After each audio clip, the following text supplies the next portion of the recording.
Hepinize merhaba arkadaşlar, kanalımıza hoş geldiniz. Ben Emre ve bugün yepyeni bir videoyla karşınızdayım. Açıkçası bu videonun yeni olduğu kadar çok da sıra dışı olduğunu söylesem yeridir. Çünkü bugün sizlerle birlikte zamanında kanalımın Shorts kısmını yüklemiş olduğum Ben 10 hakkındaki ilgi çekici ve bilinmeyen detayların bir videosunu yapacağım. Ancak videomuza geçmeden önce like atmayı, abone olmayı ve bildirimler butonuna basmayı unutmayalım. Evet, eğer hazırsanız hemen videomuza geçelim.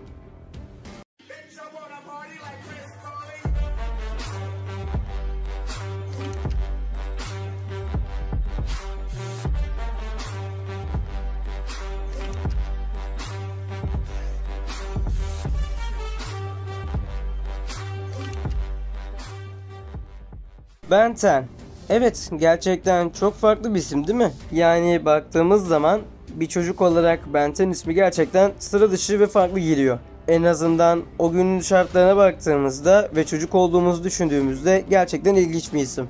Peki tüm zamanların ve hepimizin neredeyse kahraman diyebileceğimiz Ben 10'in isminin daha da farklı olduğunu biliyor muydunuz? Evet, çocukluğumuzun favori kahramanı olan Ben 10 serisi aslında çok daha farklı bir isimde piyasaya sürülecekti. Sizlerin bildiği üzere bu serinin adı Ben 10, yani Türkçe karşılığıyla Ben 10 olarak geçiyor. Ancak bu seri üzerinde çalışmaya başladıklarında hem dizinin konusu hem de adı üzerinde bayağı bir çalışmışlar. Zaten birazdan da değineceğim. Dizinin konusu da bu bildiğimiz halinden biraz daha farklı olacakmış. Şimdi dizi başlamadan önce ismi hakkında bayağı bir tartışılmış ve düşünülmüş. Şimdi biz bu seriyi Ben 10 olarak, yani Ben 10 olarak biliyoruz. Ancak piyasaya sürülmeden önce bu seri için 10 Ben olarak bir isim düşünmüşler. Yani sizin anlayacağınız bizim bildiğimizin tam tersi. Şimdi asıl bombayı da patlatıyorum. Hikayeyle bunun ne alakası var diyorsunuz. Ancak çok alakası var, çünkü seriyi yapmaya başladıklarında aslında konu daha farklı olacaktı. Yine Benjamin Kirby Tennyson adında bir çocuk olacaktı ve bu çocuk gerçekten uzaydan gelen bir saat bulacaktı. Ancak bahsi geçen bu saat, yani Omnitrix, Ben Tennyson'a daha farklı yetenekler verecekti. Evet, bu saat Ben Tennyson'ı 10 farklı uzaylıya çevirmek yerine Ben Tennyson'ı farklı yaşlardaki versiyonlarına çevirecekti. Yani sizin anlayacağınız Ben Tennyson Omnitrix'e bir basacaktı 15 yaşında, bir basacaktı 20 yaşında, bir basacaktı 35 yaşında. Sanıyorum ki bu fikri biraz saçma bulmuşlar, ki bence de öyle. Hemen serinin üzerinde biraz değişiklik yapmışlar ve bizim bildiğimiz seri başlamış. Bana soracak olursanız bu fikri gerçekten değiştirmeleri çok iyi olmuş. Ancak az önce de dediğim gibi bu iki konu gerçekten çok bağlantılı. Yani bizler şimdi koskocaman Ben 10 serisini bildiğimiz gibi değil de bu taslakta izleseydik, elbette Ben 10 olmasındansa 10 Ben ismin taşıması daha mantıklı olurdu. Ama iyi ki de böyle bir seri yapmamışlar ve bizler de böyle bir şey izlememişiz. Diğer ilgi çekici ve can alıcı nokta ise elbette bu seride yer alan Atomix ve Toyopik uzaylıları hakkında. Evet, klasik seriyi daha o zaman da izleyen kesim, yani buna ben de dahilim, bu bölümü izlediğinde, yani Canon bölümünden bahsediyorum, bu sahnede gerçekten bu iki uzaylıya bir gönderme yapmışlar. Elbette bizler daha Ben 10 serisini yeni izlediğimiz için Ben 10.000 ve Canon arasında geçen bu sohbette Toyopik ve Atomix uzaylıların adı geçtiği zaman bir anlam yüklemiyor olabiliriz. Ancak bundan yıllar sonra Universe serisinde bahsi geçen bu iki uzaylıyı canlı canlı gördükten sonra gerçekten bu sahnenin çok büyük bir anlamı olduğunu söyleyebilirim. Tamam. Bir düşünelim. 4 kol, muhteşem var. Pul kanat, elmas kafa. Atomix, evet. Bir de Shellhat ve Topik. Baba, bu kahramanların çoğu çok güçsüz. Mesela İstiridye kafa, tek gücü kabuğunun içinde saklanmak olan büyük bir kaplumbağa gibi. Ve Topik beni gerçekten iğrendiriyor. Sizin anlayacağınız, adamlar resmen geleceğe referans yapmış. Hazır az önce de Canon hakkında birazcık konuşmuşken, yine Canon hakkında öğrenmiş olduğum ilginç bir detayı sizlerle konuşmak istiyorum. Ken'in isminin nereden geldiğini biliyor musunuz? Yani aslında adının başka bir karaktere ait olduğunu söylesem bana inanır mıydınız? Şimdi eminim birçoğunuz şu cevap verecektir.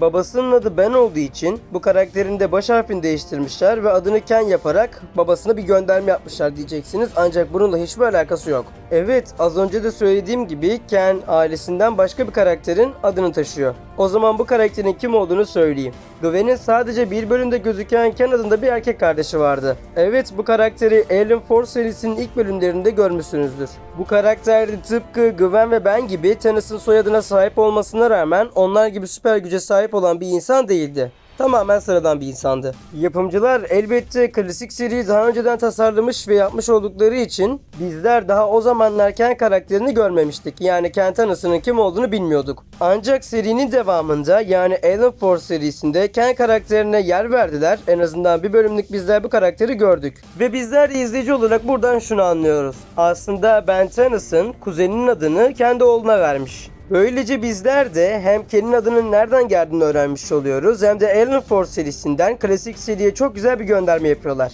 Sizleri bu videoda değinmek istediğim son detaysa elbette Alien Force serisinin finali olacak. Eminim bugüne kadar Ben 10 izleyen birçok insan zaten bu final bölümünün ne kadar özel ve gerçekten önemli bir bölüm olduğunu biliyordur. Bu bölümü en önemli kılan şey elbette bölümün yayın tarihi. Bölümün kalitesini konuşmaya zaten gerek yok. Çünkü gerek konusu, gerek karakterleri, gerek içindeki olay akışına bakacak olursak zaten bir film tadında ve gerçekten çok kaliteli. Ben 10 Alien Force Son Savaş yani Ben 10 Alien Force'un final bölümü diyeceğimiz bu bölüm Cartoon Network Türkiye'de yayınlanan özel bölümlerden biridir. Hatta çok iyi hatırlıyorum, bu bölümler için gerçekten haftalarca fragman bile yayınlanmıştı. Hala bu fragman YouTube'da mevcut. İsterseniz videodan sonra da bakabilirsiniz. Bölüm ciddi hem Amerika'da hem de Avrupa'da aynı gün yayınlanmıştır. Normalde Ben 10 birçok çizgi dizi gibi Amerikan yapımı bir çizgi dizi olduğu için sıradan izlediğimiz bölümler Amerika'da daha önceden oynuyordu zaten. Ancak bu bölüm normal bir bölüm değildi. Bu bir final bölümüydü ve bunu bütün dünyanın aynı anda izlemesini istemişler. Hatta az önce sizlere söylemiştim. Haftalarca fragman yayınlanmıştı. Bunun nedeni bölümün tarihinin 10-10-10 tarihinde yayınlanmasıydı. Yapımcılar bölümün bu tarihte yayınlanmasını istemiş çünkü böylece yıllar geçse bile bu bölüm konuşulacak ve gerçekten popülaritesini koruyacaktı. Hatta bu tarih resmen tüm dünyada Ben 10 günü olarak ilan edilmişti. Zaten her yıl şöyle sosyal medyada bir gezindiğinizde illaki bu konuda bir post atan veya bir gönderi paylaşan sayfaya denk gelmişsinizdir. Onun için bu bölümün benim ve benim gibi Ben 10 sever birçok insan için manevi değeri çok büyüktür. Evet arkadaşlar, bugün sizlerle birlikte Ben 10 evreninde gördüğümüz en ilgi çekici ve gözünüzden kaçabilecek detaylar hakkında konuştuk ve umarım videomuzdan keyif almışsınızdır. Aslında bildiğim ve söylemek istediğim daha bir sürü detay var. Ancak bu detayları bir başka videoda değineceğim. Biraz da işletmeci kafasıyla baktığımız zaman böyle olması daha mantıklı. Ancak bu tarz videoların devamı için videomuza like atmayı, kanalımıza abone olmayı ve bildirimler butonuna basmayı unutmayalım. Evet, bir başka videoda görüşmek üzere. Kendinize çok iyi bakın. Hoşça kalın. Fearless.